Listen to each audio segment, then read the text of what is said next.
ألمانيا خارج المونديال هم الذين دخلوا المونديال وأيديهم على أفواههم احتجاجا على تشبث قطر بموقفها ومبادئها الإسلامية ونخوتها العربية، فأرادوا مساندة قضية خاسرة ضد الطبيعة البشرية والعقل المنطقي، بل وأكثر هم يريدون فرض قيمهم أينما حلوا وارتحلوا، وكأنما خلقنا نطبق ما يريدون وما يشتهون.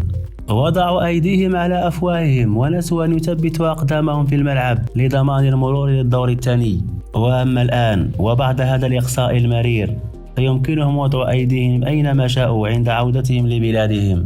خصمنا المقبل لاروخا الإسباني، المنتخب الذي غير جلده وطعمه بلاعبين شبان، سيكون لقاء حارق إذ أنه يجمع الجارين المغرب وإسبانيا اللذين التقيا في مونديال روسيا 2018 وانتهت المباراة بلا غالب ولا مغلوب. وها هو الوقت يعيد نفسه ويلتقي الأسود مع الإسبان في الدوحة عاصمة الكرة العالمية. التاريخ يكتب بأقدام الرجال. ألمانيا فرطت في التأهل أمام اليابان، وعلى حسب الاجتهاد البسيط اتفقت مع إسبانيا على التعادل على أساس أن يهزم الإسبان اليابان وتنقض على كوستاريكا، لكن السفينة لم ترسو كما أراد لها الألمان. هل سيكمل المنتخب المغربي ما بدأه أمام بلجيكا وينحر الإسبان من الوريد إلى الوريد؟ هذا ما سنعرفه في معركة الثلاثاء.